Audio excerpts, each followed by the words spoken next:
قرآن مجید کا سورہ نمبر 80 سورہ عبس۔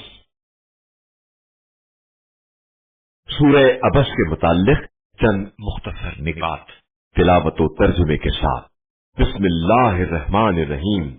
سورہ عبس موجودہ ترتیب کے لحاظ سے قرآن مجید کا سورہ نمبر 80 جبکہ ترتیب نزول کے اعتبار سے سورہ نمبر 24 ہے۔ یہ سورہ مکہ مکرمہ میں نازل ہوا۔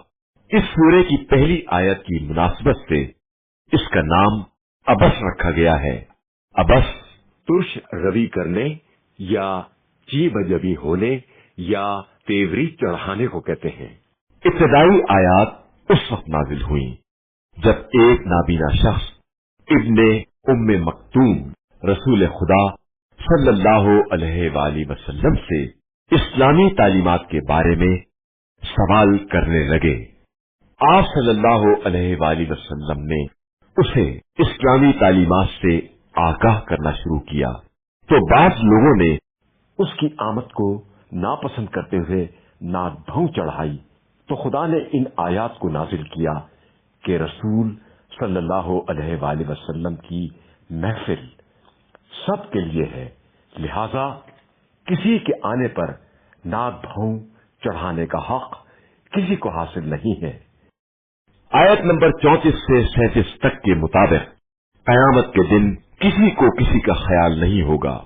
اس دن بھائی بھائی سے، اولاد ماں باپ سے، شوہر بیوی اور بچوں سے بھاگ رہا ہوگا کہ کہیں کوئی مدد کے لیے نہ پکار لے یا اپنے گناہوں کی ذمہ داری اس پر نہ ڈالے۔ اگر مسافر اپنے سفر کے دوران اس سورے کی تلاوت کرے گا تو سفر کی مشکلات سے نجات پائے گا۔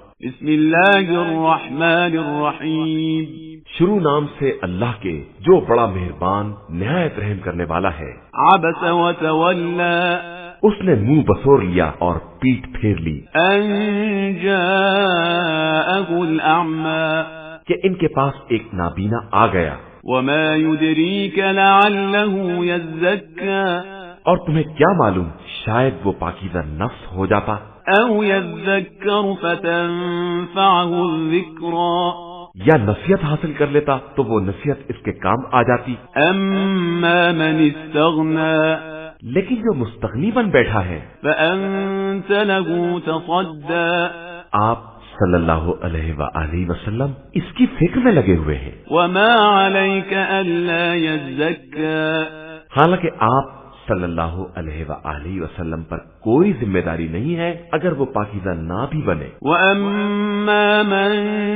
جَاءَكَ يَسْعَى، لیکن جو آپ صلی اللہ علیہ وآلہ وسلم کے پاس دوڑ کر آیا ہے وَهُوَ يَخْشَى، اور وہ خوف خدا بھی رکھتا ہے، فَأَنْتَ عَنْهُ تَلَهَّى، آپ صلی اللہ علیہ وآلہ وسلم اس سے بے رخی کرتے ہیں۔ كَلَّا إِنَّهَا تَذْكِرَةٌ، دیکھیے یہ قرآن ایک نصیحت ہے، فَمَن شَاءَ ذَكَرَهُ، جس کا جی چاہے قبول کر لے۔ فِي صُحُفٍ مُكَرَّمَةٍ، یہ باعزت صحیفوں میں سے ہے، مرفوعة مطهرة، جو بلند و بالا اور پاکیزہ ہے، بأيدي سفرة، ایسے لکھنے والوں کے ہاتھوں میں ہے كرام بررة، جو محترم اور نیک کردار ہے۔ قتل الإنسان ما أكفره، انسان اس بات سے مارا گیا کہ کس قدر ناشکرا ہو گیا ہے۔ من أي شيء خلقه، آخر اسے کس چیز سے پیدا کیا ہے؟ من نطفة خلقه فقدره، اسے نطفے سے پیدا کیا ہے، پھر اس کا اندازہ مقرر کیا ہے، ثم السبيل يسره، پھر اس کے لیے راستے کو آسان کیا ہے، ثم أماته فأقبره، پھر اسے موت دے کر دفنا دیا، ثم إذا شاء أنشره، پھر جب چاہا دوبارہ زندہ کر کے اٹھا لیا۔ كلا لما يقض ما أمره، ہرگز نہیں، اس نے حکم خدا کو بالکل پورا نہیں کیا ہے۔ فلينظر الإنسان إلى طعامه، ذرا انسان اپنے کھانے کی طرف تو نگاہ کرے.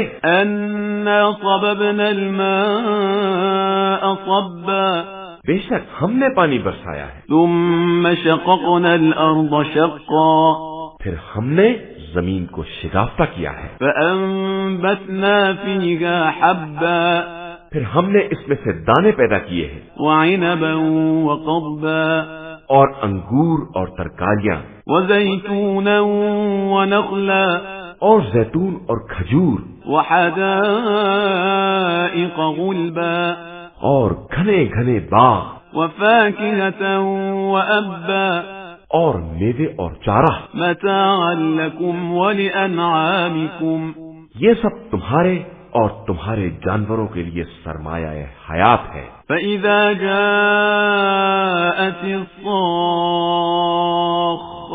پھر جب کان کے پردے پھاڑنے والی قیامت آ جائے گی. يوم يفر المرء من أخيه جس دن انسان اپنے بھائی سے فرار کرے گا وأمه وأبيه اور ماں باپ سے بھی وصاحبته وبنيه اور بیوی اور اولاد سے بھی. لكل امرئ منهم يومئذ شأن يغنيه اس دن ہر آدمی کی ایک خاص فکر ہوگی جو اس کے لیے کافی ہوگی. وجوه يومئذ مسفرة اس دن کچھ چہرے روشن ہوں گے ضاحكة مستبشرة مسکراتے ہوئے کھلے ہوئے. ووجوه يومئذ عليها غبرة اور کچھ چہرے غبار آلود ہوں گے ترهقها قترة ان پر ذلت چھائی ہوئی ہوگی. أولئك